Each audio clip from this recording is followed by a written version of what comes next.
Political developments in the Middle East are causing delays or schedule changes for some westbound international flights. Passengers are advised to check latest updates with their respective airlines before traveling to the airport, and if needed, consider alternate routes or connections recommended by the airline. All of the flight operations are running as per schedule. For real-time information, please refer to the official website. Okay, so that's a routine update that's come in. Several flights impacted, hundreds of them in India. Minimum estimated cancellations in India would be about 200 to 300 flights. That is a big number. And many of them, most of the global airlines, including Qatar, not operating, Emirates on complete standstill right now. So global routes have been impacted. As we get you the breaking news updates, and there's an advisory that was given out as well. Abhishek, I think at this point we can take a short break. We'll take a short break and we'll come back with the videos of the war. We had defining images that came in a short while back of embassies being hit, and we also had US bases being hit and a jet. We are told that the F-15 that was hit was probably a case of friendly fire, but I'm not so sure about that. Lieutenant General Dushyant Singh is joining us live. Lieutenant General Dushyant Singh is the Director General at the Center for Land Warfare Studies, or CLAWS.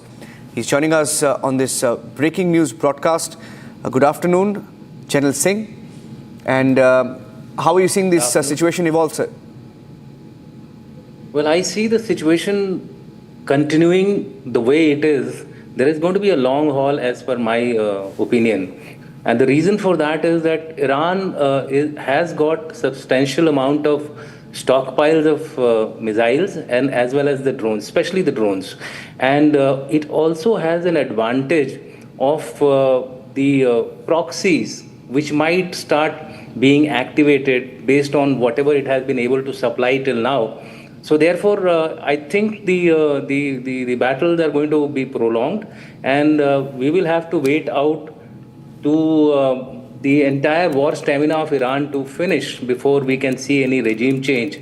Although there are some internal voices coming up from Iranian public, but they are still not out in the open. Based on my information which I have got, in fact, I was able to speak to somebody in that part of the world, and he said that he's currently safe. So what it means is that people are hesitant to come out on the streets till the time the IRGC, the Quds, and the internal security forces are out on the streets trying to regulate any kind of protest which might come up against the current Iranian regime, which is now being headed by a war council of 3 people, including the president, and there is a judiciary judge, and there's one more person involved in this. So there are these people who are trying to control, and plus they are also going in for an election for a new Ayatollah. If that happens, then I think there will be a much more longer hard days to see as far as Iran is concerned and as far as the world is concerned, because